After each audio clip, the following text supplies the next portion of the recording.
I apologize to everybody. Guys, I should have done a better job.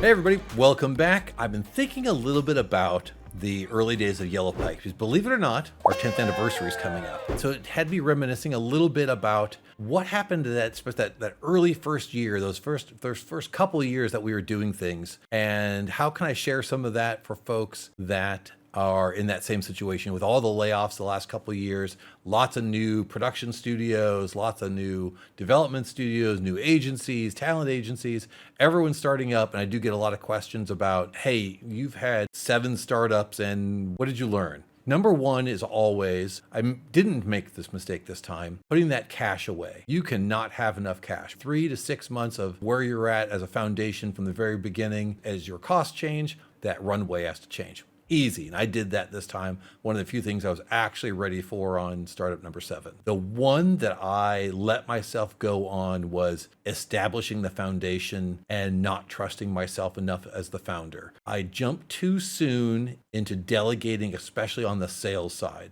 I kept on hopping to people who I thought were interesting, bringing them on, and I didn't set them up for success. I hadn't taken everything that I learned in my network, turn that into a machine for Yellow Pike that then would allow somebody else to be successful. I apologize to everybody. Guys, I should have done a better job. I've learned over time how much work it is to not just establish your sales pipeline, but to understand its process and make sure that there's a system and a foundational production group and a foundational account group that allows them truly to be successful. I thought it was about, have case studies, have leads for them that you can share with them.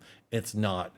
There's so much more to the system and the foundation and having the resources and really trusting that you as the founder, I don't say you're worth more, but you're worth more in a sense of you can do more. There's 2 kinds of founders, the ones who micromanage and the ones who provide the assist all the time. I know, always with basketball. You see it sometimes, somebody who wants to pass too much. It's funny, my daughter actually passes too much. She will pass the ball to somebody else even though she had the open shot. Like daughter, like father, I guess. If you're in the first 2 or 3 years of your organization, make sure that you're giving yourself enough credit and leeway to continue to build. And go 10%, 20% further than your initial inclinations on bringing in help. If you're focused on the back end, you're bringing in another producer. If you're like me and you're more on the front end, bringing on a sales guy. Trust in the fact that you still play a vital role. Passing isn't always the answer. Keep on taking your shot